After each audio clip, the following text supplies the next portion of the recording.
Look at a chimpanzee, our closest relative. It's up to 5 times stronger than the average trained athlete. It could overpower a human with its bare hands, and yet it will never conquer the world. Why? Because a chimpanzee has to get close to kill. Humans are the only species on this planet that learned how to kill from a distance. That journey began nearly 2 million years ago with a simple instinct. If you can't defeat the beast in a fair fight, you strike before it even knows you're there. Distance isn't just convenience, distance is evolution. Today we're going to trace how an ordinary tree branch became a complex mechanism that challenged the laws of physics. Before the first weapon appeared, anatomy came first. Our ancestors, Homo erectus, received a unique evolutionary gift: highly mobile shoulders, elongated collarbones, and the ability to store elastic energy in their tendons during a throw. No other animal can throw objects with both high speed and precision the way humans can. When the first human picked up a heavy stick from the ground, they didn't just see a club for close combat, they saw a projectile.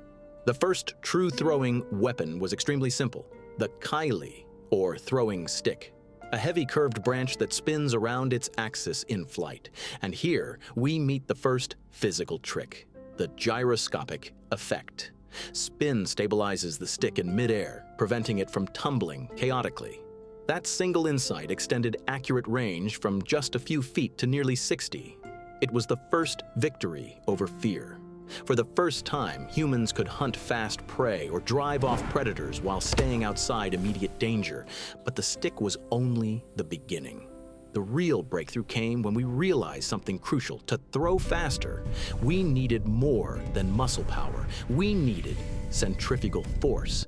A stick has limits. Its speed depends entirely on the strength of your arm, but humans found a way to cheat physics. The sling, a brilliantly simple device, a strip of leather or braided cord with a small pouch in the center. Here, for the first time, we encounter centrifugal force. When you spin a sling, the stone inside it is constantly trying to break free along a tangent. The longer the cord, the larger the radius of the circle, and the greater the linear velocity of the projectile at the moment of release. This was the first weapon that turned the ordinary human arm into a high-speed launching system. A stone released by a skilled slinger can reach speeds of up to 100 miles per hour. The sling was the first true artillery. Imagine a unit of Balearic slingers. They could strike targets from over 200 meters away. At that distance, the projectile is nearly invisible in flight. You hear only the whistle of split air a fraction of a second before impact. But the sling had a weakness: accuracy. To hit consistently, a person had to train from childhood. You had to feel the perfect moment to release one end of the cord. A millisecond too late, and the stone sails into the sky or crashes into the dirt at your feet. It demanded extraordinary skill. But it gave humanity something revolutionary: the ability to kill without the dramatic motion of a visible wind-up. Still, a stone is a blunt object. It can shatter bone, but it rarely penetrates the thick hide of large Ice Age animals. Humanity needed a way to combine the speed of a throw with the penetrating power of a spear. That's when the Atlatl appeared. The spear was a major breakthrough, but it had a fatal flaw: limited range. You can't throw a heavy wooden shaft much farther than 20 to 30 meters, while still preserving enough force to pierce the hide of something like a mammoth. Your arm is simply too short to generate the necessary acceleration. So humans solved the problem by inventing the Atlatl. At first glance, it's just a stick with a hook at the end. But from a physics perspective, it's an extra joint, an extension of your forearm that turns your entire upper body into a giant catapult. When you throw a spear by hand, your wrist moves along an arc. When you use an Atlatl, the radius of that arc effectively doubles. The tip speed increases dramatically. A spear launched from an Atlatl can exceed 90 miles per hour, but the real magic wasn't speed, it was energy. The Atlatl allowed hunters to use flexible spears. During the throw, the shaft would bend, storing potential energy like a spring. Then, at the moment of release, it would snap forward, adding even more force to the launch. This was the first weapon that allowed humans to stand against megafauna. A single hunter with an Atlatl could bring down a bison from 50 meters away. It was a triumph of pure mechanics over pure mass. But the Atlatl had a critical weakness. It required space, a wide, sweeping motion. In dense forest or thick brush, you'd snag a branch before you could even complete the throw. Humans needed a weapon that could store energy inside itself, without demanding dramatic movement. That's when we arrive at the invention that changed everything. A weapon that learned to breathe energy, the bow. Before the bow, every throw depended on a brief explosion of muscle power. You release, and the energy is gone. The bow changed the very concept of force. It became the world's first portable battery. When you draw the string, you're not just preparing to shoot. You're slowly transferring the energy of your muscles into the limbs of the bow. The wood bends, the internal fibers strain. Potential energy builds inside the material itself. The bow allows you to store that energy for seconds, aim carefully, and then release it in a single millisecond. For the first time, accuracy truly caught up with power. The bow became the perfect distance weapon. Unlike the Atlatl, it required no wide motion. You could sit nearly motionless in brush, draw quietly, and send an arrow clean through a deer at 100 meters. But a bow isn't just a stick with a string. It was the first weapon that introduced real materials science. Humans began crafting composite bows, combining wood with horn, which handles compression well, and animal sinew, which excels under tension.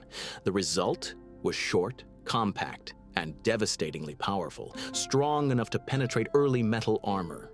The arrow itself became the first guided missile. Fletching on the tail-induced spin, stabilizing its flight, much like a bullet spinning through a rifle barrel centuries later. For thousands of years, the bow dominated battlefields, but it had one weakness. It demanded strength.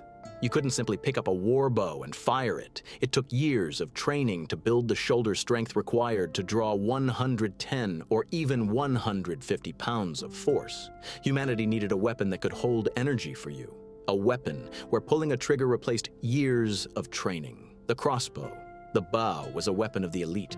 The crossbow became the weapon of the masses. The physics of the crossbow marks a shift from biomechanics to pure engineering. Humans realized something simple. If we can't draw an extremely powerful bow with our bare hands, we'll use a latch, a lever, or a winch to do it for us. The crossbow made it possible to store energy far beyond the limits of human muscle, but more importantly, it allowed that energy to be held indefinitely. A soldier no longer needed years of back and shoulder training to keep a bow drawn. He only had to aim and pull a trigger. It was the first true democratization of lethal force. An ordinary peasant with a crossbow could pierce the expensive armor of a knight who had trained for decades. It was so effective and so disruptive that the medieval church attempted to ban crossbows as an unchristian weapon. But progress can't be stopped. Once again, distance defeated tradition. Today, the evolution of distance has come full circle, returning to the bow in the form of the compound bow. Modern projectile weapons are essentially computers that launch physical objects. We've learned to throw with such precision that from 50 meters away, we can strike something the size of a coin. The journey from a thrown branch to a compound bow is the story of how humanity gradually removed its own body from the equation of combat. We kept moving farther and farther from the target. We learned to kill without seeing the eyes of the enemy. We invented distance to survive, but in doing so, we made death mechanical, fast, and anonymous. The evolution of weapons isn't really about steel or wood. It's about our desire to remain out of reach. But the question remains, did humanity become safer by becoming more lethal? Distance changed us, but there are still 99 steps left in this evolutionary journey. This is a channel about the history and physics of weapons. Subscribe if you want to travel this path with us, from the primeval forest to the edge of the stars.